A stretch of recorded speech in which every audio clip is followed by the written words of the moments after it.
لقد وقعنا في الفخ، فبلادنا جردت من سلاحها الأقوى، والجار يدخل على تخوم العاصمة مهدداً بالاحتلال.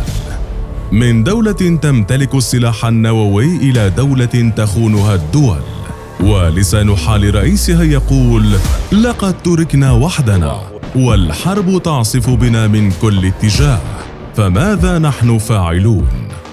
أوكرانيا التي تواجه غزو بوتين اليوم كانت يوماً ما ضمن نادي الدول النووية، وفي ذات الوقت دولة ترعب بوتين نفسه، فكيف وصلت إلى ما هي عليه اليوم؟ وأين ذهب سلاحها النووي؟ نووي أوكرانيا عندما تتخلى عن ملاكك الحارس. جذور حكاية النووي الأوكراني تعود لمشهد خالد في التاريخ، وهو لحظة سقوط الاتحاد السوفيتي في أوائل تسعينيات القرن الماضي. ففي السابق كانت كييف جزءاً من الاتحاد القوي، وفي ذات الوقت جزءاً مهماً على كل النواحي العسكرية والاقتصادية والسياسية. فأوكرانيا لوحدها كانت تمثل ما يفوق 30% من اقتصاد الجيش، كما مدت الجيش السوفيتي بأكثر من 1.5 مليون جندي، فهي كانت ثاني أقوى جمهورية في الاتحاد السوفيتي، ولها دور مهم للغاية في كل شيء. ومسألة خروجها ليست بالسهلة، وفي ذات الوقت ستخلق دولة قوية. في الأول من ديسمبر عام 1991 صوتت أوكرانيا بالأغلبية الساحقة على الاستقلال عن الاتحاد، استقلال يمكن أن نقول أنه كان الإعلان الرسمي لسقوط العملاق السوفيتي. ففي 11 من ديسمبر من ذات العام حل زعماء بيلاروسيا وأوكرانيا وروسيا الاتحاد السوفيتي رسمياً، وشكلوا رابطة الدول المستقلة. وكما يتوارث الشخص عن أجداده الكبار، لم تكن تركة الاتحاد السوفيتي بالقليلة للدول المستقلة حديثاً، بل يمكن أن نقول أنها كانت مرعبة، وكان لأوكرانيا حصة الأسد فيها. فمن بين الأراضي والأموال وغيرها، ورث الأوكران عن السوفيات سلاحاً فتاكاً، ألا وهو السلاح النووي. فمثلها مثل بقية دول الاتحاد، كان لكييف حصة من سلاح السوفيات النووي، وقد حصلت عليه فعلاً من موسكو، لتصبح أوكرانيا ثالث قوة نووية في العالم. فمع انهيار الاتحاد السوفيتي، وجدت جمهورية أوكرانيا الوليدة نفسها بترسانة نووية ضخمة قدرت ب175 صاروخاً باليستياً عابراً للقارات، و44 قاذفة ثقيلة مزودة بأكثر من 1000 صاروخ نووي مجنح بعيد المدى، و1800 رأس نووي حربي.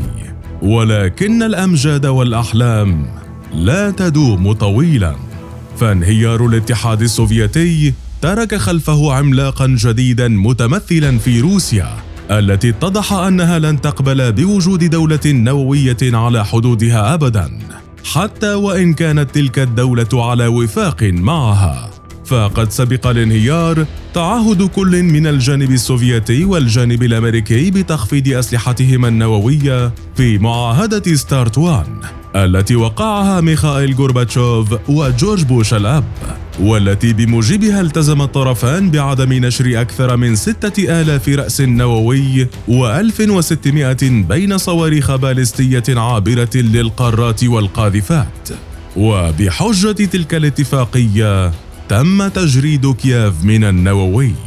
ففي العام 1994 وقعت روسيا والولايات المتحدة وبريطانيا مذكرة بودابست، التي تضمن استقلال والسيادة والحدود المعلنة لأوكرانيا، لقاء موافقة كييف على إزالة كل الأسلحة النووية من العهد السوفيتي من على أراضيها. وجاء في المذكرة حينها أن اتحاد روسيا الفيدرالي وبريطانيا والولايات المتحدة تعيد التأكيد على التزامها الامتناع عن التهديد أو استخدام القوة ضد وحدة أراضي أو الاستقلال السياسي لأوكرانيا، وأن أيا من أسلحتها لن تستخدم ضد أوكرانيا باستثناء في حالات الدفاع عن النفس أو بالتوافق مع شرعة الأمم المتحدة. التأكيدات لعبت دورا في إقناع الحكومة الأوكرانية التخلي عما يعد ثالث أكبر ترسانة نووية في العالم، والتي تتكون من حوالي 1900 رأس حربي نووي استراتيجي. لكن كييف بقيت مترددة وقلقة بعض الشيء، حيث طلبت 3 ضمانات.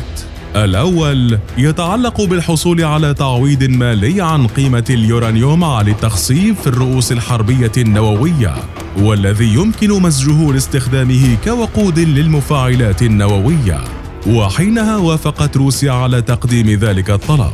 أما الضمان الثاني فكان يتعلق بتغطية كلف التخلص من الصواريخ البالستية العابرة للقارات وصوامعها ومنصات إطلاقها، حيث وافقت الولايات المتحدة على تغطية هذه التكاليف بالكامل. أما الشرط الثالث والأخير كان يتعلق بحصول كييف على ضمانات لأمنها بمجرد تخلصها من الأسلحة النووية، وهو ما تضمنته مذكرة بودابست كلها في عدة بنود.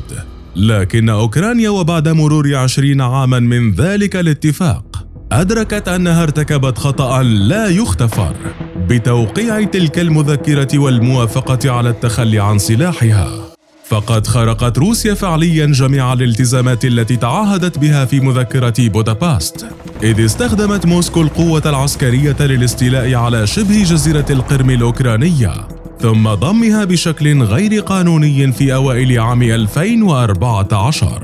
ثم شنت القوات الروسية والقوات الموالية لها حربا لأكثر من 5 سنوات في منطقة دونباس، ما أسفر عن مقتل أكثر من 13,000 شخص ودفع نحو 2,000,000 شخص للنزوح من منازلهم.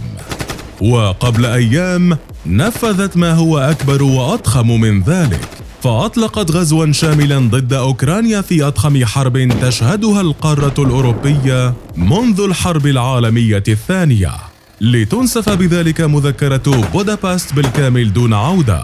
اعترفت بداية بجمهوريات انفصالية داخل أوكرانيا، والذين بدورهم كانوا الشماعة لدخول جيشها للأراضي الأوكرانية بحجة الحفاظ عليهم وإيقاف الإبادة، ثم وجهت سهامها نحو العاصمة كييف سريعا في هدف يتضح مع مرور الساعات أنه يرمي لإسقاط النظام الأوكراني بالكامل وتنصيب نظام جديد موالي لموسكو مرة أخرى. وفي ظل الحرب والنزوح والمعاناة يستذكر الأوكران اليوم السلاح الذين أضاعوه من بين أيديهم بحجة الحفاظ على السلم العالمي ومنع نشوب أي حرب نووية، لكنهم في الواقع اليوم يواجهون ثاني أقوى جيش في العالم لوحدهم، والفارق أن ذلك الجيش معه السلاح النووي الذي جردوا منه قبل سنين برعاية أمريكية بريطانية، وهم ذات الدول التي قالت إنها ستدعم أوكرانيا للأبد. وعلى أرض الواقع كانت التفاصيل قد تغيرت لتواجه أوكرانيا جيش بوتين وحيدة مع ذكرى مأساوية ندمت وستندم عليها للأبد.